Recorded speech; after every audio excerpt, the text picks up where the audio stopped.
മക്കളെ എല്ലാവർക്കും നമസ്കാരം. എല്ലാവരും സുഖമായിട്ടിരിക്കുന്നു വിശ്വസിക്കുന്നു. ഇന്ന് ഞാൻ തയ്യാറാക്കിയിരിക്കുന്നത് ഒരു അച്ചങ്ങ മെഴുക്കുവരട്ടിയാണ് കേട്ടോ.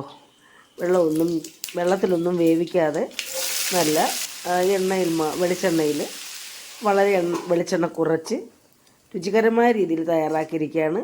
അച്ചങ്ങ പയർ കഴിക്കാത്തവരും ചോദിച്ച് വാങ്ങിച്ച് കഴിക്കുക. അതേ രീതിയിൽ നല്ല രുചികരമായിട്ടുള്ളൊരു അച്ചങ്ങ മെഴുക്കുവരട്ടിയാണ്. ചോറ് കഴിക്കാനും കഞ്ഞി കുടിക്കാനും ഒക്കെ നല്ലൊരു മെഴുക്കുവരട്ടിയാണ്. ഇങ്ങനെ മെഴുക്കുവരട്ടി ഉണ്ടെങ്കിൽ നമുക്ക് ഒരു സൈഡ് ഡിഷായിട്ട് വേറെ എന്തെങ്കിലും ഉണ്ടെങ്കിൽ ചോറ് കൊണ്ടുപോകാനൊക്കെ നല്ലതാണ്. ഇതിനായിട്ട് ഞാൻ ഒരു 1/2 കിലോ ഒരു 300 ഗ്രാമോളം നമ്മൾ അച്ചങ്ങ പയർ എടുത്തിട്ടുണ്ട്. ഇത് നല്ലതുപോലെ കഴുകി അരമണിക്കൂർ നമ്മൾ വിനാഗിരിക്കകത്ത് ഇട്ട് കഴുകി വെച്ചിരുന്നതാണ്. പിന്നെ മഞ്ഞൾപ്പൊടി വേണമെങ്കിലും ചേർക്കാം. ഞാനിപ്പം വിനാഗിരിയാണ് എടുത്തിരിക്കുന്നത്. അപ്പോൾ ഇതെല്ലാം കഴുകി തോർത്തി വൃത്തിയാക്കി കൊണ്ടുവന്നിരിക്കുന്നതാണ്. പിന്നെ നമ്മൾ പ്രത്യേകം ശ്രദ്ധിക്കണം, അച്ചങ്ങ പയറൊക്കെ കട്ട് ചെയ്തതിന് ശേഷം നമ്മളൊരു കാരണവശാലും ഒരു വെജിറ്റബിളും കഴുകരുത്. കഴുകിയതിന് ശേഷം കട്ട് ചെയ്യുക. അപ്പോൾ ഇതിലേക്ക് ചേർക്കാനായിട്ട് ഞാൻ ഒരു സവാള എടുത്തിട്ടുണ്ട്. നമ്മുടെ ആവശ്യത്തിന് സവാള ചേർക്കുക. അപ്പോൾ നല്ല ഇതേ രീതിയിൽ എൻ്റെ ഞെട്ട് ഭാഗങ്ങളോടെ എല്ലാം കൂടെ കൂട്ടി പിടിച്ചിട്ട് നമ്മൾ ആ ഞെട്ട് കട്ട് ചെയ്ത് കളയാം. കാരണം അത് ഇങ്ങനെ വാടിയൊക്കെ ഇരിക്കുന്നതുകൊണ്ട്. പിന്നെ ഈ കച്ചങ്ങ എന്ന് പറയുമ്പോൾ അധികം സീഡില്ലാത്തതാണ് കേട്ടോ. അതുകൊണ്ട് അങ്ങ് നമ്മൾ വെന്ത് കഴിയുമ്പോൾ ഇതങ്ങ് ചുരുങ്ങിയിരിക്കും കേട്ടോ. അപ്പോൾ ഇത് എനിക്ക് തോന്നി 2-3 ദിവസം ആയതുകൊണ്ട് ഇച്ചിരി വാടുകയും ചെയ്തിട്ടുണ്ട്. എങ്കിൽ പോലും നല്ല ടേസ്റ്റാണ്. 1 ഇഞ്ച് നീളത്തിലാണ്ട് ഇതേ രീതിയിലെല്ലാം ഞാനിങ്ങ് കട്ട് ചെയ്ത് എടുക്കുന്നുണ്ട്. കണ്ടില്ലേ, എല്ലാം എടുത്തിട്ടുണ്ട്. ഇനി ഇതിലേക്ക് ചേർക്കാനുള്ള സവാളയും നമ്മളതിൻ്റെ മുഖഭാവം രണ്ടായിട്ട് പുളർന്നിട്ട് അതിൻ്റെ ആ ഞെട്ട് കണ്ടിച്ച് കളയെന്ന് പറയുന്നത് വീർന്ന് കിടക്കാൻ വേണ്ടി കേട്ടോ. ഒറ്റപ്പെടാതെ ഒന്നി തൊടാതെ കിടക്കണം.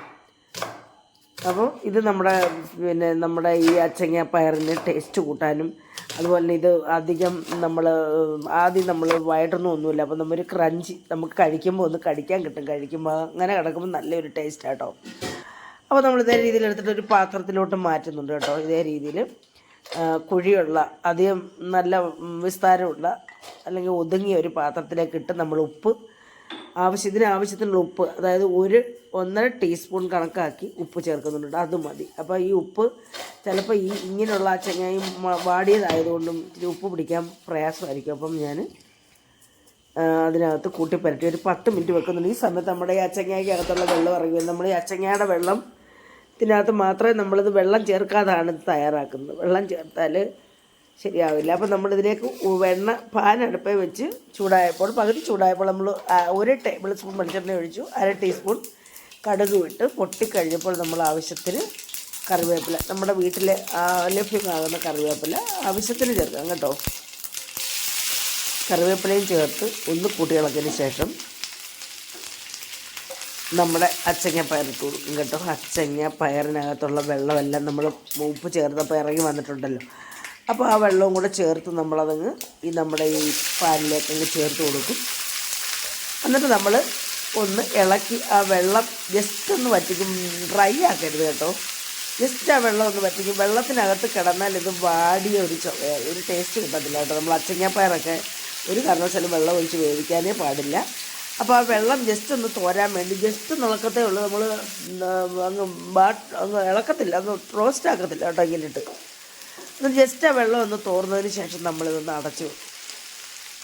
അടച്ചു വെച്ച് അതിൻ്റെ ഈ എണ്ണയ്ക്കകത്തും നമ്മുടെ ഈ പയറിൻ്റെ വെള്ളത്തിലും അതുപോലെ തന്നെ അടച്ചു വെക്കുമ്പോൾ എന്തായാലും ആവി വീഴുമല്ലോ. വെള്ളം വേപ്പറായിട്ട് അതും കൂടെ ചേർന്നാണ് നമ്മുടെ ഈ അച്ചങ്ങ വേവുന്നത്. അപ്പം നമ്മളിത് അടച്ചു വെക്കുകയാണ്. അങ്ങനെ പലതവണ അടച്ചു വെച്ച് തുറന്നു വെച്ച് നമ്മൾ വേവിച്ചെടുത്താൽ ലെങ്തി ആയി പോകുന്നവർ നമ്മൾ കട്ട് ചെയ്താണ് കേട്ടോ. അപ്പോൾ ഈ സമയത്ത് നമ്മുടെ വെള്ളമെല്ലാം പറ്റിക്കഴിഞ്ഞ് നമ്മുടെ ഇതിനകത്ത് എണ്ണമയം മാത്രമേ ഉള്ളല്ലോ. അപ്പോൾ എണ്ണമയത്തിനകത്ത് ചേർന്ന് നമ്മുടെ ഈ പയറിനകത്തെയും നമ്മുടെ സവാളയ്ക്കകത്തെ എണ്ണമയം എല്ലാം നമ്മുടെ ഈ മസാല ചേർത്ത് പിടിച്ച് അപ്പോൾ അതങ്ങ് മൂക്കുകയും ചെയ്യും. വെള്ളമയം ഇല്ലാത്തതുകൊണ്ട് നമ്മുടെ മസാലയൊക്കെ, അതായത് മുളക് പൊടിയൊക്കെ മൂക്കാനും എളുപ്പമാണ്. അല്ലെങ്കിൽ ഇങ്ങനെ കുഴഞ്ഞു കിടക്കും. വെള്ളമയത്തിനകത്തോട്ടിട്ടാൽ നമ്മുടെ ഈ മസാലയൊക്കെ കുഴഞ്ഞു കിടക്കും. മുളക് പൊടി, മഞ്ഞൾപ്പൊടിയൊക്കെ.